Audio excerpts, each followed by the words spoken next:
Deputy CM Pawan Kalyan ని కలవడానికి ప్రధాని మోదీ ఇంటి దగ్గరికి చేరుకోవడం జరిగింది. అక్కడ తాజా సమాచారాన్ని మా special correspondent Raj Kumar live లో అందిస్తారు. రాజ్ కుమార్,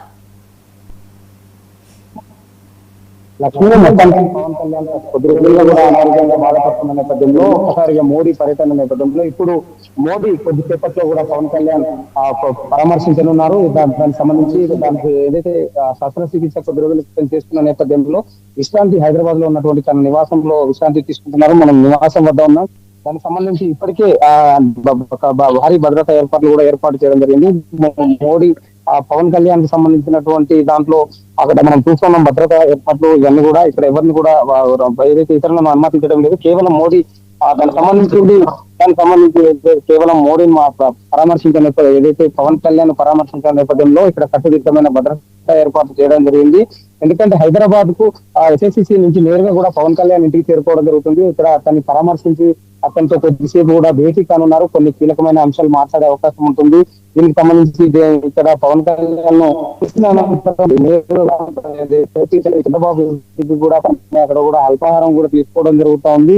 ఈ హైదరాబాద్ పర్యటనలో 5 గంటల పాటు ఇక్కడ ఉన్న నేపథ్యంలో భారీ ఏర్పాట్లు కూడా చేయడం జరిగింది. ఇది ఇక్కడ చంద్రబాబు నాయుడు ఇంటి నుంచి అయిపోయిన తర్వాత కూడా నేరుగా పరేడ్ గ్రౌండ్ కూడా చేరుకోవడం జరుగుతోంది. అక్కడ కూడా భారీ 2 లక్షల మంది బీజేపీ కార్యకర్తలను కూడా అక్కడ ఏర్పాటు తరలించడం జరిగింది. ఇప్పటికే సభ వద్దకు పెద్ద ఎత్తున ఏర్పాట్లు చేయడం, అక్కడికి కార్యకర్తలు పెద్ద ఎత్తున రావడం జరుగుతోంది. దీనికి సంబంధించి అక్కడ కార్యకర్తలు రాష్ట్ర నాయకులు కూడా సభ సక్సెస్ చేసేందుకు, ఎందుకంటే మోడీ పశ్చిమ బెంగాల్ విజయాల అనంతరం ఇంత పెద్ద సభ పెట్టడం ఒక్కసారిగా కూడా ఇప్పుడు తెలంగాణ రాజకీయాలు ఒకసారిగా వేడికినట్టు తెలుస్తా ఉంది. దీనికి ఎందుకంటే తెలంగాణలో భవిష్యత్తులో దానికి సంబంధించినటువంటి ఈ రోజు ఇక్కడ పాగా వేయాలన్న వ్యూహంతోనే ఇవన్నీ కూడా చేస్తా ఉన్నట్టు తెలుస్తా ఉంది. దీనికి సంబంధించి ఇప్పటికే తెలంగాణ రాష్ట్రానికి నిధుల వరద కూడా పారుతా ఉంది. దాదాపు 9,400 కోట్ల అభివృద్ధి కార్యక్రమాలు కూడా ప్రధానమంత్రి నరేంద్ర మోడీ ఏదైతే శంకుస్థాపన చేస్తున్న నేపథ్యంలో దీనికి సంబంధించినటువంటి దాంట్లో సభ ఏర్పాట్లు కావచ్చు, ఇవన్నీ అక్కడ శంకుస్థాపన చేసిన అనంతరం కూడా పవన్ కళ్యాణ్ కూడా పరామర్శించి అతన్ని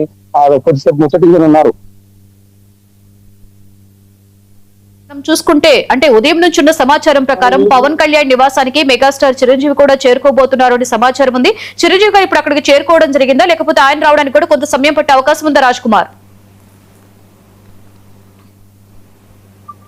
చిరంజీవి అందరిది కూడా అంటే మోడీకి సంబంధించిన ఇప్పటికే పవన్ కళ్యాణ్ ఇంటికి మరికొద్ది సేపట్లలో చేరుకుంటారని కూడా తెలుస్తా ఉంది. దీనికి సంబంధించి ఇప్పటికే అంటే పవన్ కళ్యాణ్ మాత్రం అంటే గత కొద్ది రోజులుగా కూడా హైదరాబాద్ లో శస్త్రచికిత్స చేసిన తర్వాత కూడా డాక్టర్ల సూచన మేరకు హైదరాబాద్ ఇంట్లోనే కూడా రెస్ట్ తీసుకుంటున్న నేపథ్యంలో ఇప్పుడు ఒక్కసారిగా కూడా అంటే చిరంజీవితో పవన్ కళ్యాణ్ తో పాటు చిరంజీవి కూడా కలిసే అవకాశం ఉంది. వారందరూ కూడా ఇప్పటికీ పవన్ కళ్యాణ్ ఇంటికి మరికొద్ది సేపట్లలో చేరుకుంటారు. ఎందుకంటే తను ఏదైతే మోడీ బేగంపేట నుంచి నేరుగా కూడా ఎస్ఐసిసి శంకుస్థాపన కార్యక్రమాలకు వెళ్ళనున్న నేపథ్యంలో ఈ యొక్క పవన్ కళ్యాణ్ కలిసేందుకు మోడీ వస్తున్న నేపథ్యంలో కుటుంబ సభ్యులు ఏదైతే మెగాస్టార్ కూడా చిరంజీవి పవన్ కళ్యాణ్ ఇంటికి కూడా రావడం జరుగుతుంది. వీరిద్దరు కూడా భేటీ కూడా కావడం, ఎందుకంటే తన తమ్ముడిని పరామర్శించేందుకు మోడీ రావడం కూడా ఎంతో సంతోషాన్ని కూడా చెప్పిన నేపథ్యంలో ఇప్పుడు మోడీకి సంబంధించినటువంటి దాంట్లో అంటే రాజకీయ వ్యూహాలు లేనప్పటికీ గత కొద్ది రోజులుగా అనారోగ్య సమస్యతో ఇబ్బంది పడుతున్నటువంటి పవన్ కళ్యాణ్ పరామర్శించడం ఏంటంటే ఇప్పుడు చర్చనీయాంశమైన నేపథ్యంలో ఇప్పుడు మాత్రం కొద్దిసేపట్లో మాత్రం మోడీ పవన్ కళ్యాణ్ ఇంటికి చేరుకోవడం జరుగుతూ ఉంటుంది.